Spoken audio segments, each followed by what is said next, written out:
بسم اللہ الرحمن الرحیم۔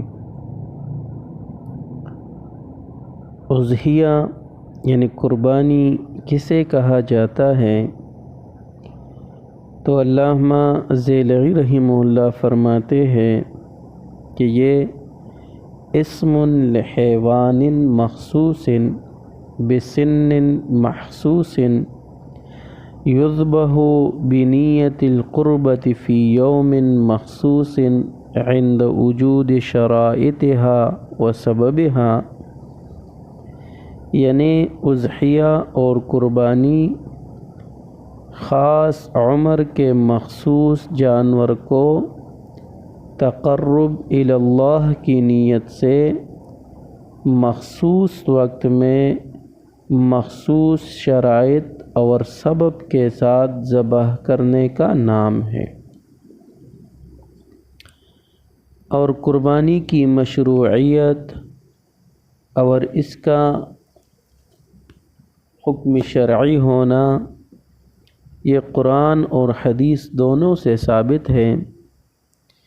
قرآن کریم میں ارشاد ہے فَصَلِّ لِرَبِّكَ وَانْحَرْ، تو صلی صلاۃ سے مراد یہاں پر عید کی نماز ہے، اور وانحر سے مراد نحر یعنی قربانی ہے۔ اسی طرح ایک اور جگہ ارشاد ہے قُلْ إِنَّ صَلَاتِي وَنُسُكِي وَمَحْيَايَ وَمَمَاتِي لِلَّهِ رَبِّ الْعَالَمِينَ، تو اس آیت میں بھی نسک یہ قربانی کے لیے استعمال ہوا ہے۔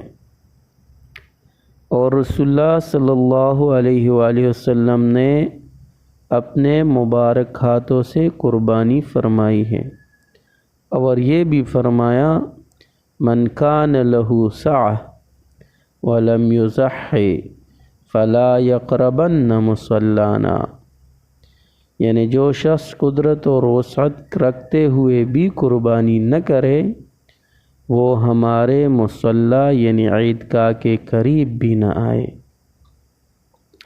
اب قربانی یہ شریعت مطہرہ میں دو قسم پر ہے، ایک وہ جو واجب ہے اور دوسری وہ جو نفل ہے۔